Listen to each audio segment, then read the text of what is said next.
अशोक अरोड़ा रात के अंधेरे में बिस्तर पर लेटा हुआ था, आंखें बंद किए, लेकिन नींद नहीं आ रही थी। वह सपने में देख रहा था कि सुमन और साहिल घर लौट आए हैं। दोनों हंसते खेलते हैं। साहिल उसे चिढ़ा रहा है। अशोक मुस्कुरा रहा था, लेकिन अचानक उसकी नींद टूट गई। वह प्रकाश फॉरेंसिक विभाग पहुंच गया, जहां एक्सपर्ट कार की जांच कर रहे थे।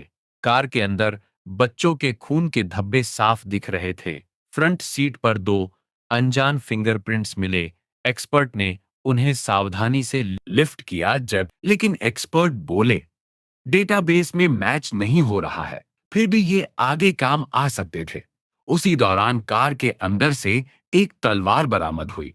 उस पर मोहन लाल चुरना वाला नाम एनग्रेव्ड था। तलवार पर भी खून के निशान थे। जयप्रकाश ने तुरंत उस नाम को ट्रेस करने का आदेश दिया। उसे लगा यह सबसे मजबूत सुराग है। वह सीनियर के पास गया और बताया कि अब ठोस लीड मिल गया है। सीनियर ने सिर्फ 48 घंटे का समय दिया। जयप्रकाश ने वादा किया कि वह अपराधियों तक पहुंच जाएगा। अब कुछ दिन पहले की तरफ फ्लैशबैक में बाबू और राजू दिल्ली के गुरुद्वारे में लंगर खाते हुए दिखे। दोनों बातें कर रहे थे। बाबू डोमिनेंट था और राजू थोड़ा डर रहा था। वह लोग अपने आगे के प्लान्स बना रहे थे। पहले के छोटे क्राइम्स की बात कर रहे थे। उनकी वायलेंट सोच साफ दिखाई दे रही थी।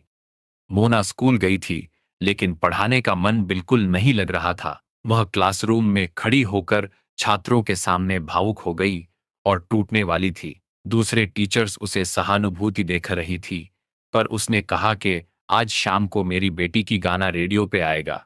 उधर पार्क में अशोक एक आदमी को कुछ रुपए देकर कुछ बोलते हुए देखे गया। जयप्रकाश अब समय के खिलाफ दौड़ रहा था। उसने अपने जूनियर ऑफिसर्स को मोहन लाल चुरनावाला के पते पर भेज दिया। खुद भी फील्ड में निकल पड़ा। लोकल सूत्रों से मिला तलवार के बारे में पूछताछ की। इसी बीच उसे बाबू और रज्जू की बारे में अस्पताल से कुछ इंफॉर्मेशन मिली। बाबू और राजू एक सिंगर लड़का से मिलने गए जो रेडियो या लोकल प्रोग्राम से जुड़ी थी। फिर उसके पास पहुंचे बाबू ने मीठी बातें करके उसका ध्यान खींचा। राजू पीछे खड़ा था। वे उससे जानकारी ले रहे थे कि कहाँ प्रोग्राम होता है और कैसे पहुंचा जा सकता है, ताकि वे अपना योजना में उसका इस्तेमाल कर सकें।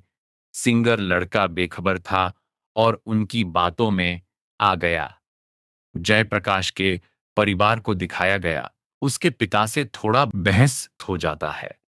इधर बाबू रज्जू और प्यारे बोलू सोधी के घर पहुंचते हैं। वह उनके बीच लड़ाई हो जाता है। बाबू और रज्जू उसे मारकर रस्सी से बांधकर तलवार लेकर एक टैक्सी से फरार हो जाते हैं। कहानी प्रेजेंट में आता है। जयप्रकाश उसके टीम को लेकर बलू के ठिकाने पहुंचते हैं। उसे वहां से वह तलवार का दूसरा हिस्सा मिलता है, जिसमें मोहनलाल चुराणवाला का नाम लिखा है। ये थी धूमकेतु एपिसोड की पूरी घटना। मिलते हैं अगले एपिसोड में।